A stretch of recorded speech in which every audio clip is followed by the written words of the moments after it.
Okay, good morning. I'm in Lomé, Togo, West Africa, and I got about 7 more days before I go back to the United States. And I'm extremely grateful to be going back to the United States. I've had about, 4 months of quite torture. I've been in 60 days in Israel, which was one of the worst experiences of my life. And then I'm in Togo, which usually is one of the best experiences of my life. But the heat, I happened to come on the two hottest months of the year, and it's been above 90, 95 all the time. And it's just miserable. I'm in an air conditioned room right now because I'm giving myself a regeneration. I need to have a vacation, and I guess a vacation is where you regenerate. Okay, so I got a question from Dave Stotler. It was Saturday, April 26th, 2025, when he asked the question, or he sent the email. And you can send an email to hoboontheroad@yahoo.com. Tell me your full name, your location, because location, we're in travel. This is travel. Travel is incredibly related to where you're at. Okay, and because you're leaving where you're at and going someplace else. So for me to empathize with your situation, it's better if I know. Okay, Dave says, hello from San Diego, Andy. I hope you are well over there in Togo. Yes, I am. Friday evening here, and I just finished watching a program called Israelism on Al Jazeera. I tried to look at this program, and there's some confusion on it. It was like a young year and a half, and I tell you, I am not emotionally regenerated enough where I really care about Israel, and that here is the problem. Okay, but might you talk about your recent experiences in Israel in a video? From afar, watching your videos from Israel, the trip to me seems quite disappointing. Thank you for reading my emails and your videos you produce. Warm wishes always, David. Okay, hello, David. Thank you for your question. And other people can ask questions. I've lived in 115 countries, and I've been doing this for 27 plus years. Okay. Yes, my trip to Israel was disappointing. I would consider it one of the top three worst countries on the planet. And I'm not trying to denigrate this country. I don't want to sit around and rant about it. I'm going to try to keep this short but my experience was I went into Tel Aviv. I stayed for about a week. Then I went to Jerusalem, where I was hoping to do it. I went into the Palestine area. I actually lived in the Palestine West Bank area for about a week, which was one of the more enjoyable experiences. Okay, and I went in there, but I went to Israel with a preconceived belief or in favor of Israel. I was very, very pro-Israel before I went to Israel. I'm neutral now. I'm not anti-Israel right now, but I'm not. But my trip was very disappointing. I have very little, I didn't come out of it with respect. You want to go to a country and have respect. Like right now, I'm having less respect for Togo because it just does not improve. And but I think of all of Africa as a kind of in a plateau where they just are stagnant since the 1960s, about 65, 70s, where they got independence. They've just been in a funk ever since. Very little evolution to the countries. They're almost the same. If I go outside here, if you look at I got another channel where I talk about travel tips, and it shows, it's just muddy, dirty. It's not fun, right? Uh, but Israel and Bob, some of the experience about. Okay, I went into Israel after having talked with Israel. I've met many Israels outside the country in Guatemala, country of Panama, Colombia, Thailand, Bolivia. I met one of the most beautiful girls I've ever known in Thailand. Her name was, well, I don't know what her name is, but um, she was, her family came from Yemen, and she had the blood of a Yemen person, but, was Israeli. Beautiful girl. And Israel has some of the most beautiful girls on the planet. And sadly, this has changed. Uh, Israel has some. I got to correct this thing. I got Israel involves some of my best travel experiences I've had. Uh, Experience outside the country have been very beneficial. The experiences inside the country have been not beneficial, and some of the worst experiences I've ever had living. And emotional conflicts between these two realities: the reality of traveler Israelis abroad, which is a second. There's like Israel is made up of like three classes of people. The Israeli, you know, ultra orthodox are running the country, which are they really have no use for anybody but the Israeli. And I think they've been drinking their own Kool-Aid too long, and they think they're the chosen people, whatever that means.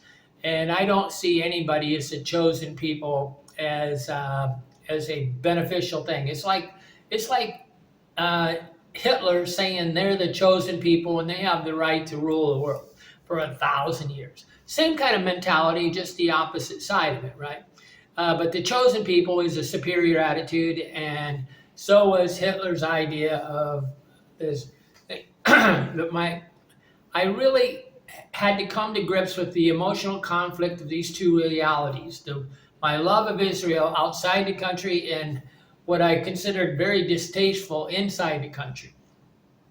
They had zero use for me as anything but money. I was just a dollar sign, much more than Togo ever was ever. But, I often say this in many videos that all I am is a dollar sign.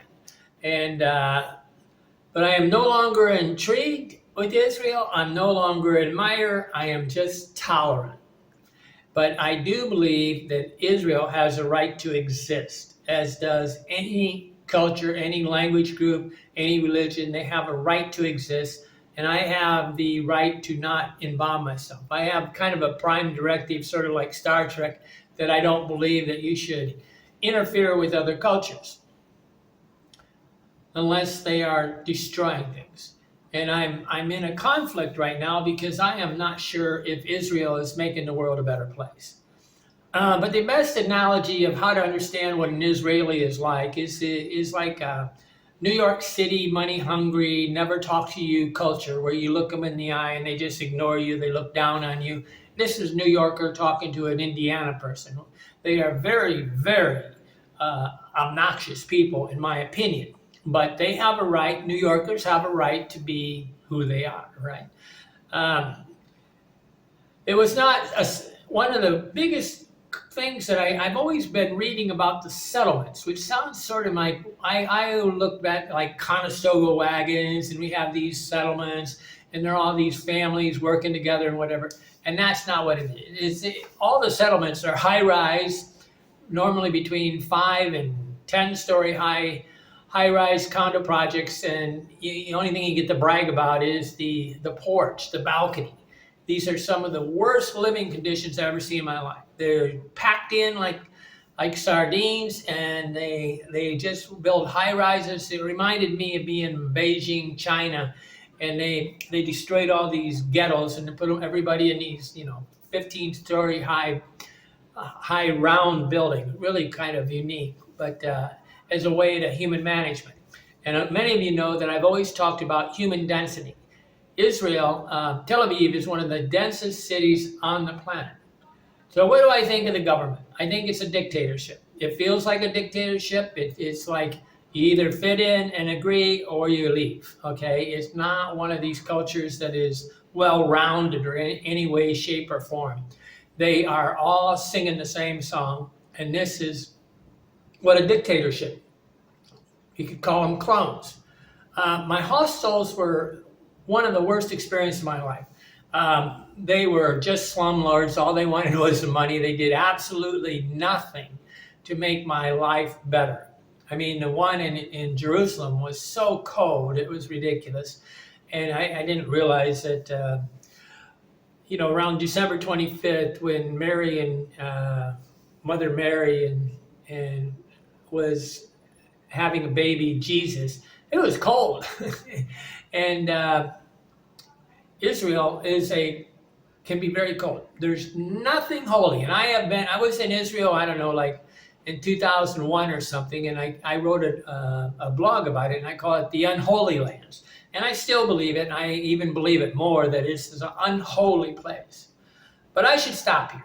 I should stop because all I'm going to do is go on a rant, and I'm not going to make the world a better place by explaining anymore.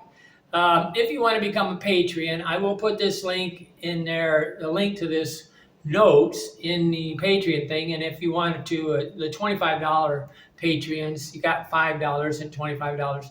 $5 can read about it and can comment, and we can have a dialogue by chat. But if you want to talk to me about it, become a $25 a month Patreon. And I'm more than willing to be much more candid and easy, because a dialogue is much better.